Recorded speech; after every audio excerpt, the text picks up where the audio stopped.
selamat datang di video sejarah bareng kita.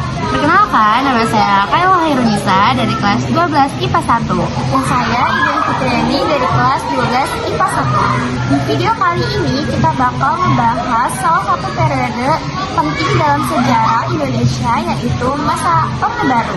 Nah, jadi topik ini tuh penting banget nih karena Orde Baru berlangsung cukup lama dan pengaruhnya masih terasa sampai sekarang.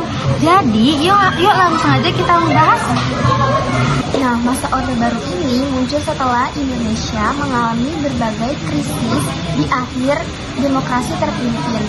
Krisisnya itu bukan cuma politik, tetapi juga kayak ekonomi, budaya, dan sosial.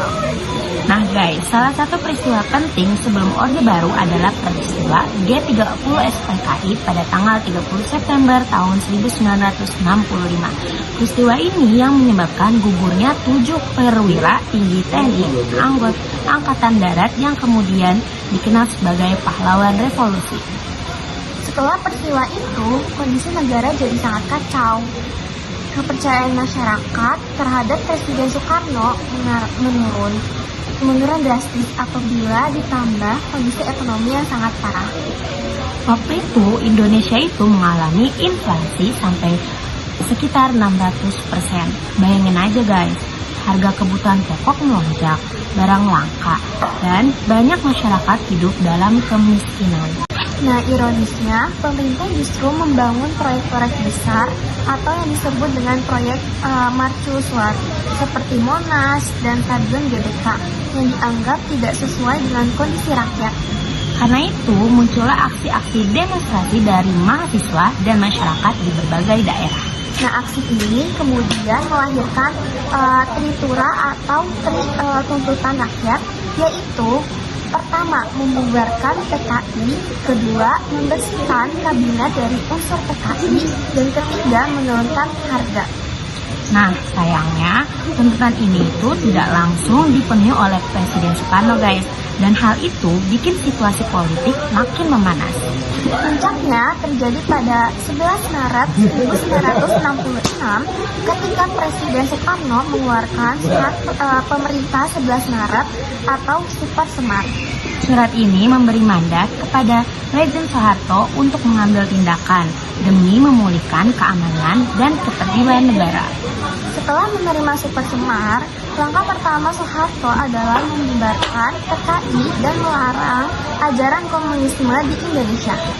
Karena itu guys, Super Semar dianggap sebagai tonggak lahirnya Orde Baru. Nah, setelah Super Semar, muncul dualisme atau kepemimpinan nasional antara Soekarno dan Soeharto. Hingga akhirnya pada tanggal 22 Februari 1967, Presiden Soekarno menyatakan mengundurkan diri dan lewat sidang MPRS, Soeharto resmi diangkat menjadi presiden pada tahun 1968.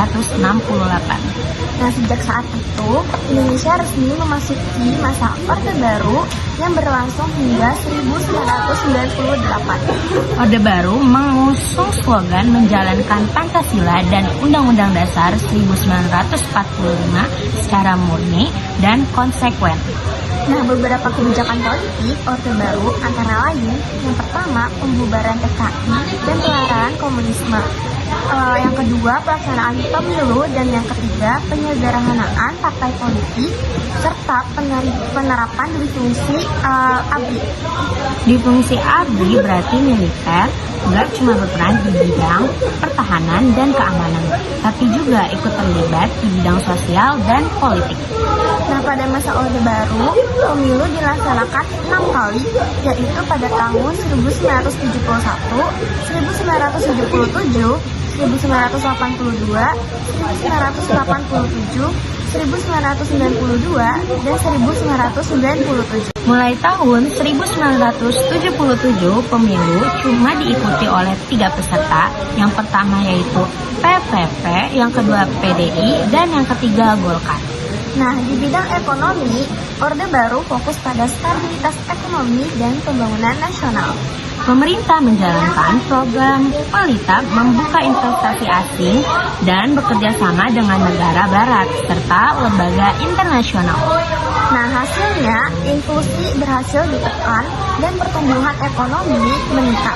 Namun di sisi lain muncul kesenjangan sosial dan praktik korupsi, kolusi, dan nepotisme atau KKN. Dalam kehidupan sosial, pemerintah Orde Baru sangat menekankan stabilitas dan ketertiban. Nah, kebebasan berpendapat masyarakat dibatasi, media massa diawasi, dan kritik terhadap pemerintah sering ditekan. Meskipun begitu, pemerintah juga menjalankan sosial seperti KB, pendidikan dasar, dan pemerataan pembangunan. Nah, di bidang budaya, pemerintah Orde Baru mengontrol ketat karya seni dan budaya yang dianggap bertentangan dengan ideologi negara.